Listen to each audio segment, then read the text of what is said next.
Hello Internet. In this short demo I'm going to go over the basic features of my surface-based auto-rigging tool. Now the first thing you need to know about SurfRig is that it can generate surfaces based on your geometry. You'll see here that I'm selecting a few continuous edges, and SurfRig is going to spit out its best guess for a surface based on that selection. I think it gives me a good starting point, but you can of course use any NURB surface that you want. These surfaces, they essentially define the posable area for the joints. Since this is my left upper lift surface, I'm mostly molding it to this character's teeth with just enough space in between to preserve some of his fleshiness. Add these bulges right here. There is a little bit more to it since the joints can auto-rotate with the surface normals. Like you can see, I've flared out the edges of this surface, but that's more of an advanced technique, so let's move on to adding joints. I just select the surface and press the button and bam, I've got a joint that I can position anywhere on the surface. I'm going to position it as my left inner lip joint, so somewhere right around here. And one important thing that you can do with joints is you can limit them to only part of their surface. Since this is my inner lip joint, I'm going to play with the range U attribute over here in the channel box to limit where it can go. And you can see I've got visual feedback for exactly where its allowed area will be once it's rigged. I could do the same thing in the other direction, but I don't want to for this joint. Now, basically do the same thing for my outer joint. Set its range U, you can see the overlapping areas, and position it where I want it. It's the left upper corner. And you can edit the surface at this point if you really need to, make sure that your joint is actually in the model. Alright, now I've gone ahead and done the same thing for my lower left mouth, so it's time to rig. The first thing I'm going to do is going to check my mirror settings. I want to mirror from left to right, and I want to mirror the surfaces and the joints, since these are asymmetrical surfaces. And I'm going to select the surfaces and hit rig, and there we go.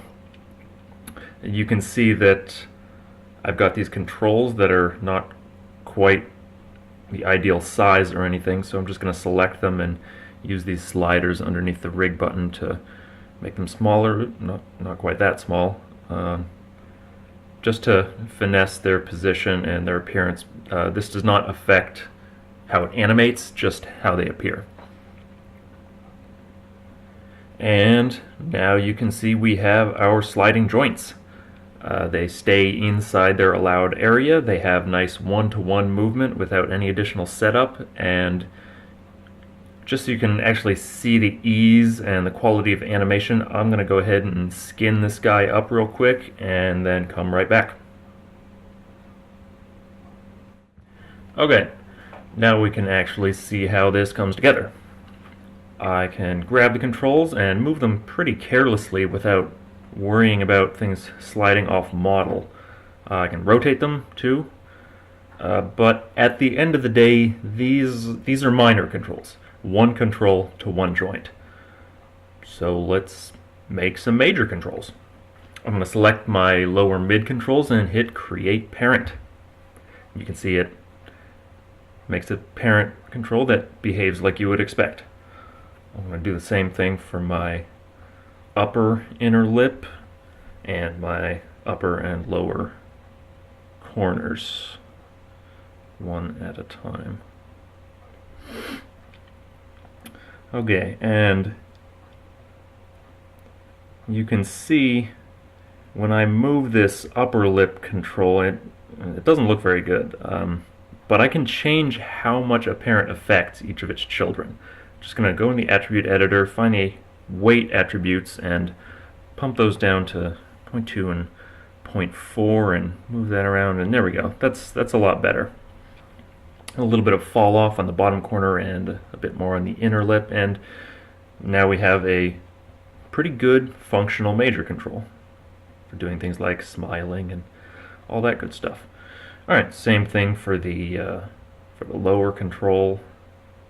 Change its weights. A little bit of fall off on the inside. And now I'm going to mirror these across.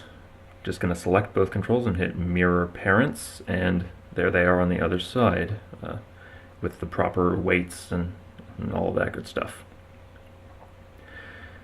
And at this point it's worth noting that even parent controls can be parented. So I'm going to select all three of my current parent upper controls and parent them. So now I have a master upper lip control. If I can find it in here. There it is. That has all three of the parents under it. Okay, well the weights are a little bit weird, but that's okay. I can finesse those just like we did before. These controls are getting a little bit crowded too, so I'm gonna go ahead and shape those out a little bit and come right back. Alright, and finally I should mention that mirroring the parents, it also handles shapes. So I sculpted these ones on the left, I'm going to hit mirror, and you can see the shapes mirror over to the right. Alright, happy rigging.